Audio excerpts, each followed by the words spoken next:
ডিম আগে না মুরগি? ছোটবেলায় অন্তত একবার হলেও নিশ্চয়ই এই প্রশ্নটি শুনেছেন। এখন হয়তো সবারই উত্তরটা মোটামুটি জানা, না জানলেও খুব একটা ক্ষতি নেই। কারণ খাবার প্লেটে ডিম আগে আসুক কিংবা মুরগি, দুটোই বেশ আগ্রহ সহকারেই খাওয়া হয়ে থাকে। কিন্তু খাবারের প্লেটের বাইরেও আমাদের ইতিহাসে মুরগির যে একটা বিরাট অবদান আছে, একথা অস্বীকার করার কোনো উপায় নেই। আজকে এই ভিডিওতে থাকছে মুরগির এই অবদান নিয়েই কিছু মজার আলোচনা। আমরা বর্তমানে যে মুরগি দেখে অভ্যস্ত, এই মুরগি আসলে এসেছে লাল বনমোরগ এবং এরকম আরও 3টি প্রজাতি থেকে বিবর্তনের মাধ্যমে। ভারত এবং দক্ষিণ পূর্ব এশিয়া থেকেই এদের উৎপত্তি হয়েছে বলে ধারণা করা হয়।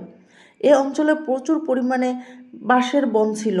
এই বাঁশ থেকে পাওয়া যেত ফল, যদিও এই ফল সবসময় হয় না, 1 দশকে একবার পাওয়া যায়। তবে একবারে যতখানি ফল পাওয়া যেত তা লাল বনমোরগের বংশবৃদ্ধি এবং খেয়ে বেঁচে থাকার জন্য যথেষ্ট ছিল। মুরগির উড়তে পারার ক্ষমতা একটু দুর্বল হওয়ায় এবং বসবাসের জন্য খুব কম পরিমাণ জায়গা লাগার সুবিধা নিয়েছিল মানুষেরা। ফলে খুব সহজেই তারা মুরগি ধরে আটকে রাখতে পারত এবং পোষ মানাতে পারত। প্রায় 7,000 বছর আগে সর্বপ্রথম সিন্ধু সভ্যতায় গৃহপালিত মুরগির সন্ধান পাওয়া যায়। কিন্তু মজার ব্যাপার হলো, তারা খাওয়ার জন্য মুরগি পালতো না, তারা মুরগি পালতো মারামারির জন্য, বা আমরা যাকে বাংলার ঐতিহ্যবাহী মোরগ লড়াই হিসেবে চিনি।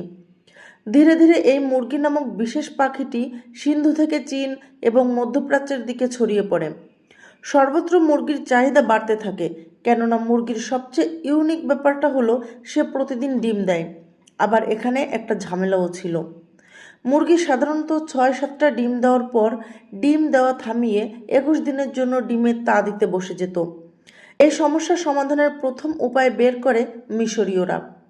500 খ্রিস্টপূর্বাব্দের আশেপাশে কোনো এক সময়ে তারা গরম ছাইয়ের উপর ডিম রেখে এর একটা বিকল্প পদ্ধতি আবিষ্কার করে। ফলে মুরগিকে আর আলাদা করে ডিমের তা দেওয়ার প্রয়োজন পড়তো না।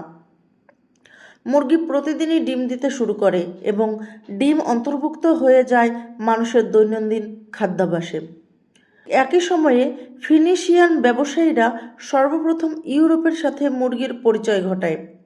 খুব দ্রুতই মুরগি ইউরোপের গৃহপালিত পশু পাখিদের দলে নিজেকে মানিয়ে নেয়। এ সকল গুরুগম্ভীর ইতিহাসের বাইরেও মুরগির আরও কিছু মজাদার ইতিহাস আছে। গ্রিসে মোরগ লড়াই করা হতো তরুণ যোদ্ধাদেরকে অনুপ্রেরণা জোগানোর জন্য। রোমানরা তাদের যুদ্ধের ভবিষ্যৎ পরিণাম জানার জন্য যুদ্ধের সময় মুরগি সাথে করে নিয়ে যেত।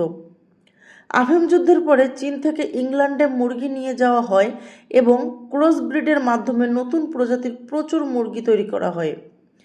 এর ফলে ধীরে ধীরে আরও শক্তিশালী এবং আরও বেশি ডিম দেওয়া মুরগির উৎপত্তি হয়।